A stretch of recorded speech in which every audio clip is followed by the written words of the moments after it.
Hello friends, आज मैं आपके साथ डिस्कस करूंगा फाइनेंशियल मार्केट का एक और टॉपिक जो कि मनी मार्केट के इंस्ट्रूमेंट्स डिस्कस करें हम। इनका नाम है सर्टिफिकेट ऑफ डिपॉजिट्स, जिसको सीडीज भी कहा जाता है।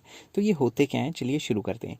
India introduce certificate of deposits in 1989 to increase the range of money market instruments in the country and thereby give investors a greater flexibility in terms of utilization of their short term funds।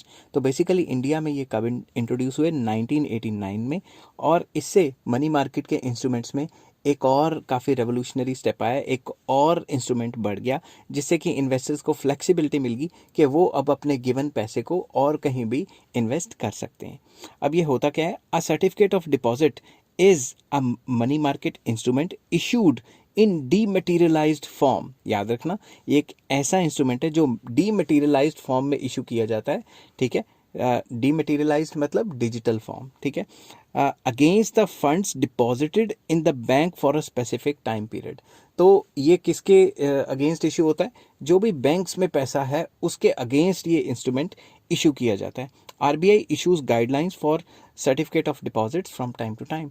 RBI time to time इसके लिए जो है guidelines issue करती रहती है, ताकि कहीं कोई कंपनियां मतलब बेईमानी करके जो है इन्वेस्टर्स का पैसा डुबा ना दें। ठीक है, तो ये होता क्या है, it is a time deposit which can be sold in the secondary market and only banks can issue certificate of deposits. जो सिर्फ बैंक्स हैं वही सर्टिफिकेट ऑफ डिपॉजिट्स इशू कर सकते हैं, और ये certificate of deposit secondary market में भी खरीदे और बेचे जा सकते हैं। It is a bearer certificate और डॉक्यूमेंट ऑफ टाइटल।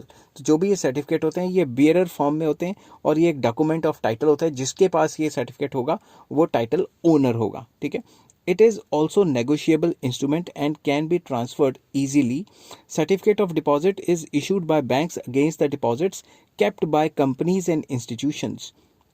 तो बेसिकली बैंक्स इसको इशू करते हैं किसके बेस पे, कि उनके पास जो डिपॉजिट्स हैं, कुछ डिपॉजिट्स पड़े होते हैं, उनके बेस पे ये इशू करते हैं। The time period of certificate of deposits ranges between 91 days to 1 year. इसका जो टाइम पीरियड होता है वो 91 डेज से लेकर 1 ईयर तक होता है। These can be issued on individual, corporation and companies during the period of tight liquidity when the deposits growth is slow but the demand for credit is high।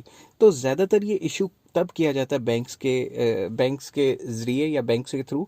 ज़्यादातर तब इशू किया जाता है जब बैंक्स को पैसे की बहुत ज़्यादा ज़रूरत है, और जो लोन्स हैं, क्रेडिट है, उसकी डिमांड तो बहुत हाई है, मगर लोग अपने पैसे बैंकों में जमा नहीं करवा पा रहे। तभी तो बैंक को लोन लेने के लिए इधर उधर जाना पड़ रहा है, ताकि वो हायर रेट ऑफ इंटरेस्ट पे लोगों को या फिर कंपनीज को लोन दे सके।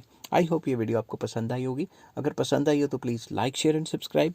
नेक्स्ट वीडियो में मैं लेके आऊँगा difference between certificate of deposits and time deposit और फिक्स डिपॉजिट क्या होता है। अगर आपको इस चैप्टर का कोई भी जो टॉपिक है वो चाहिए तो आप डिस्क्रिप्शन में जाके चेक कीजिए, मैंने सारे लिंक्स नंबर वाइज लगाए हुए हैं। Take care, have a nice day.